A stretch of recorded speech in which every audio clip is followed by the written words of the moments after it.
Right, మళ్ళీ ఒకసారి formula ఈ రేస్ తెర మీదకి ఎక్కింది ఆ విషయం అని చెప్పుకోవచ్చు. ఎందుకంటే ఒకసారి ఆల్రెడీ మొదట ఏసీబీ ఏదైతే ఉందో కేటీఆర్ గారిని విచారించి ఏవన్గా కేటీఆర్ గారిని ఆ కేసులో చేర్చడం జరిగింది. అందులో 46 కోట్లు అవినీతి జరిగిందని చెప్పి ఇప్పుడున్నటువంటి ప్రభుత్వం ఆరోపిస్తున్న పరిస్థితి చూస్తూ ఉన్నాం. దాంతోపాటు ఏదైతే హెచ్ఎండిఏ నిధులు దానికి పర్మిషన్ లేకుండా ఇటు ఆర్బీఐ గైడ్లైన్స్ ఉల్లంఘించి ఫారెన్ కరెన్సీ రూపంలో దాంట్లోని బదిలీ చేసినట్టుగా ముందు కాంగ్రెస్ ప్రభుత్వం ఆరోపిస్తూ ఉన్నది. దీని గురించే మళ్ళొకసారి కేటీఆర్ గారిని విచారణకు పిలుస్తూ ఉన్నది. ఈరోజు కేటీఆర్ గారు 9 గంటలకు ఇక్కడికి తెలంగాణ భవన్కి చేరుకున్నారు. ప్రస్తుతం మనం తెలంగాణ భవన్లో ఉన్నాం.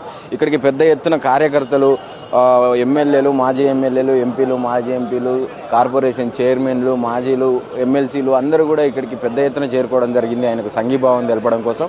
అందులో అసలు ఎలాంటి అవినీతి లేదని చెప్పి బీఆర్ఎస్ నేతలు చెప్తా ఉన్నారు. ఇది గతంలో కేటీఆర్ గారు విచారణ అనంతరం, ఏసీబీ విచారణ అనంతరం ఇది ఒక లొట్టపీస్ కేసు అని చెప్పి బయటకు వచ్చి మాట్లాడడం జరిగింది. అయినా కూడా ఇప్పుడు మళ్ళీ ఏసీబీ దాన్ని ఛాలెంజింగ్గా తీసుకొని మళ్ళీ ఒకసారి కేటీఆర్ గారిని విచారణకు పిలవడం జరిగింది. ప్రజెంట్ మా కాడ పక్క అన్ని ఆధారాలు సేకరించిన తర్వాతే మళ్ళొకసారి మేము ఇక్కడికి పిలిచినామని చెప్పి విచారణకు పిలిచినామని చెప్పి చెప్తా ఉన్న పరిస్థితి చూస్తూ ఉన్నాం. ప్రజెంట్ ఇక్కడ తెలంగాణ భవన్ నుంచి ఇప్పుడు 10-10:30కు ఏసీబీ ఆఫీస్కి చేరుకొని ఉన్నారు కేటీఆర్ గారు. దాని తర్వాత విచారణలో భాగంగా మళ్ళీ ఎలాంటి క్వశ్చన్స్ అడగబోతా ఉన్నారు, ఏం చేస్తూ ఉన్నారు ఈసారి. అంటే గతంలో నాట్ టు అరెస్ట్ అని చెప్పి ఆయన ఒక క్వాష్ పిటిషన్ దాఖలు చేసి నాట్ టు అరెస్ట్ తీసుకొని విచారణకు వెళ్ళడం జరిగింది. మరి ఈరోజు అలాంటి ఏఈ లేవు.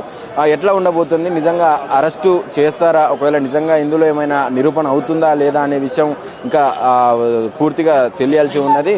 దాని గురించే మొత్తం ఉత్కంఠతగా వెయిట్ చేస్తూ ఉన్న పరిస్థితి చూస్తూ ఉన్నారు. మాట్లాడిపిద్దాం. ప్రస్తుతం ఇక్కడ తెలంగాణ భవన్లో ఉన్నాం. కొంతమంది కార్యకర్తలు అలాగే పెద్ద ఎత్తున మాజీ ఎమ్మెల్యేలు వాళ్ళు వీళ్ళు ఉన్నారు. బీఆర్ఎస్ నేతలతోని మనం కూడా అసలు నిజాలు ఏంది, వాళ్ళు ఏమనుకుంటున్నారు అనేది ఒకసారి మాట్లాడిపించి తెలుసుకునే ప్రయత్నం చేద్దాం. ఇప్పుడు బ్రదర్ చెప్పండి, ఇప్పుడు కేటీఆర్ గారిని మళ్ళీ ఒకసారి ఏసీబీ విచారణకు పిలిచింది. ఈ రోజు ఖచ్చితంగా అరెస్ట్ ఉంటుందని చెప్పి పెద్ద ఎత్తున వినపడతా ఉన్నాయి వార్తలు, ఏం చెప్పగలరు? ఈ ఏసీబీ నోటీసులకో, ఈడీ నోటీసులకో, ఈ అరెస్టులకో భయపడతాడు TRS party working president KTR కాదు, కేసీఆర్ గారు, బీఆర్ఎస్ పార్టీ కార్యకర్తలు ఎవరు భయపడరు కూడా. ఏముందంటే ఈ 18 నెలల పాలనలో ఈ రేవంత్ రెడ్డి చేసింది కేసీఆర్ గారి పైన 15 కేసులు బుక్ చేయడం జరిగింది, హరీష్ రావు గారి పైన 7 కేసులు బుక్ చేయడం జరిగింది తప్ప బీఆర్ఎస్ పార్టీ నాయకులని గందరగోళం చేసి భయపడించే భయకాంక్ష చేయాలని చేస్తుంది తప్ప ఈ ప్రజాపాలన చేసింది ఏం అని చెప్పి చెప్తున్నారు రేవంత్ రెడ్డి గారు.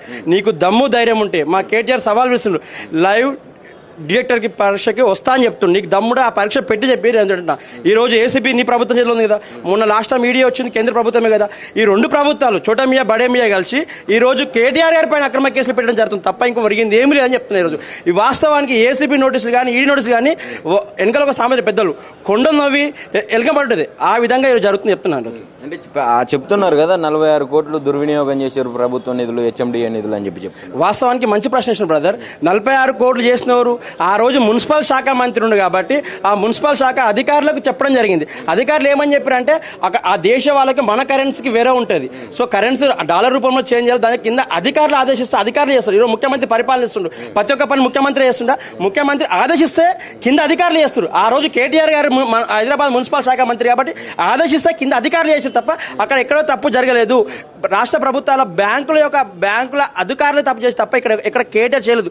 తీసుకున్న మాట వాస్తవం, వచ్చిన అమౌంట్ కూడా బ్యాక్ అని చెప్పి బ్యాంకులో చెప్తారు, కేంద్ర ప్రభుత్వం చెప్తున్నారు, ఆర్బీఐ కేంద్ర ప్రభుత్వం చెప్పింది. ఇంకంతకన్నా ఏం కావాలి ఈ సోలియన్ ముఖ్యమంత్రికి. అంటే రేవంత్ రెడ్డి ఇప్పుడు కేటీఆర్ గారు పదే చెప్తా ఉన్నారు, అవును నేనే చెప్పినా ట్రాన్స్ఫర్ చేయమని, నా అనుమతి ఉన్నదని చెప్పి చెప్తా ఉన్నాడు.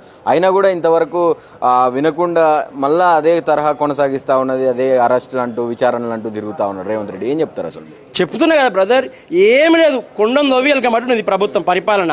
కేసీఆర్ గారి పైన, కేటీఆర్ పైన, కేసీఆర్ కుటుంబం పైన, హరీష్ రావు పైన అక్రమాల కేసులు పెట్టి ఈ పైసాచిక ఆనందం, ఎటువంటి ఆనందం దొరకలేదు.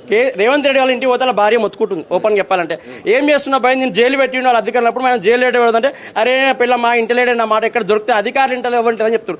పోలీసు అధికారులు చెప్తారు, మేము ఏసీబీ ఆఫీస్ కాడికి పోతే వాళ్ళే చెప్తారు సార్ ఏం తప్పు చేయలేదు, ఆయనకి ఇదంతా లేదు, నాకున్న లక్ష్యం ఒకటి కేసీఆర్ ని పడగొట్టాలనుకున్నా పడగొట్టినా గంతే, అదే నా లక్ష్యం, నాది నెరవేరింది నా లక్ష్యం అని చెప్పి చెప్తా ఉన్నాడు రేవంత్ రెడ్డి. ఈయన చెప్తున్నా కదా ప్రభుత్వాలు కూలగొట్టాలి, లేకపోతే వాళ్ళను కూలగొట్టాలని చెప్పే తప్ప, లేకపోతే కాళేశ్వరం డ్యాములు కూలగొట్టాలి, పార్టీని బదలాం చేయాలనే ఆలోచన తప్ప వేరే ఆలోచన ఏం లేదు నాకు. నిజంగా ప్రజా పరిపాలన ఆలోచన ఉంటే 420 హామీలు అమలు చేసే దమ్ముంటే 6 గ్యారెంటీ అమలు దమ్ముంటే దానిపైన చర్చ పెట్టమని చెప్తున్నాను నేను. తెలంగాణ అమరావతి స్థూపంకి వస్తావా లేకపోతే తెలంగాణ హైదరాబాద్ నడిపోటీ ఏడికి వస్తావా చెప్పని చెప్తా. దానికి అర్థం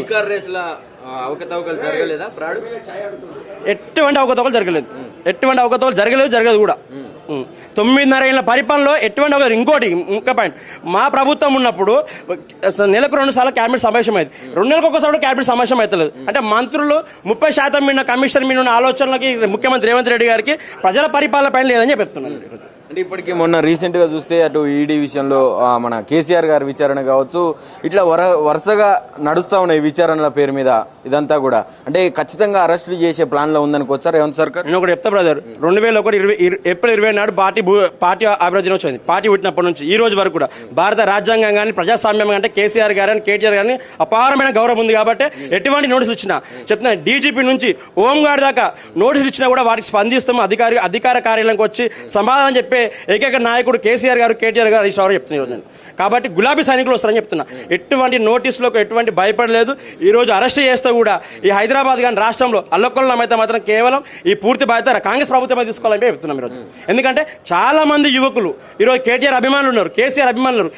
మా నాయకుని పైన ఎటువంటి అక్రమాల అరెస్టులు జరిగితే మాత్రం గుర్తుపెట్టుకో, ఆనాడు తెలంగాణ ఉద్యమం కోసం ఏదైతే పోరాటం చేసినామో అక్రమ కేసులకు పెట్టినందుకు కూడా దానికోసం మళ్ళొకసారి పోరాటానికి సిద్ధమైతే చెప్తున్నాం గులాబీ సైనికులుగా. ఒకవేళ నిజంగా ఈ ఫార్ములా రేసులో అవకతవకలు జరగపోయి ఉంటే, నిజంగా స్కామ్ జరగపోయి ఉంటే, ఈ వాళ్ళు ఆరోపిస్తున్నట్టుగా కాంగ్రెస్ వాళ్ళు ఆరోపిస్తున్నట్టుగా జరగపోయి ఉంటే మళ్ళీ ఎందుకు రేవంత్ రెడ్డి సర్కార్ దాన్ని కొనసాగించలేకపోయింది? ఎందుకు మధ్యలోనే ఆపేసింది? నేను ఇప్పుడు చెప్తున్నా, రేవంత్ రెడ్డికి దమ్ము ధైర్యం ఉంటే లైవ్ డీటెయిల్ పరీక్షకి సిద్ధమా అంటున్నా. మా కేటీఆర్ చెప్పిండు దమ్ముడా సైజ్ ఆ పరీక్ష పెట్టి చెప్తున్నా. నీ ఏసీబీ రాష్ట్ర ప్రభుత్వంలో ఉంటాయి కదా, ఈడీ కేంద్ర ప్రభుత్వం ఉంటాయి కదా, నీ బడే మీయకు పూచో చోట మీయకు అడుగు చెప్తున్నాను. ఇప్పుడు చెప్తున్నా కేటీఆర్ గారు ఆ చర్చకు రాని దద్దమ్మలు ఎందుకు అని చెప్తున్నా. నోటీస్ చెప్తున్నా, పోలీస్ అధికారులు చెప్తున్నా బై ఓపెన్ చెప్తున్నా, ఎటువంటి తప్పు జరగలేదు సార్, ఎన్నిసార్లు నోటీస్ పంపించినా ఏముండదు సార్ అని చెప్తున్నారు.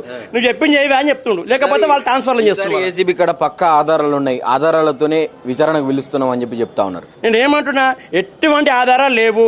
గతంలో ఏం జరిగిందో ఈ రోజు అదే జరుగుతుంది, ఎటువంటి ఏం లేదు కూడా క్లియర్ చెప్తాను. బ్రదర్ చెప్పండి ఒకసారి, ఆల్రెడీ మొన్న రీసెంట్ గా విచారణ జరిగింది, అంతా అయిపోయింది అనుకున్న తరుణంలో మళ్ళీ ఒకసారి తెర మీద తీసుకొచ్చారు ఈ ఫామ్లో ఈకేఆర్ రైస్. ఏం చెప్పదలుచుకున్నారు? నిజంగా అవినీతి జరిగింది అనుకోవచ్చా కాంగ్రెస్ వాళ్ళు ఆరోపిస్తున్నట్టుగా? అవినీతి లేదు, ఏమి లేదు. ఇప్పుడున్న లోకల్ బాడీ ఎలక్షన్ల మూమెంట్లో కాంగ్రెస్ ప్రభుత్వం బీఆర్ఎస్ పార్టీ మీద దుమ్ము ఎత్తిపోయడమే తప్ప వేరే ఏం లేదు. మా లీడర్లు ఎట్టి పరిస్థితుల్లో ఎక్కడ కూడా తప్పులు చేయలేదు. తప్పులు ఇంతవరకు నిరూపణ కూడా అయిన సందర్భాలు ఉన్నాయా? ఎక్కడ కూడా లేదు. ఇది ఓన్లీ కుట్రపూరితం తప్ప కాంగ్రెస్ ప్రభుత్వం మా బీఆర్ఎస్ పార్టీ మీద ఎలాంటి నిరూపణ చేయలేకపోయింది. ఇంకా ముందు కూడా చేయలేదు.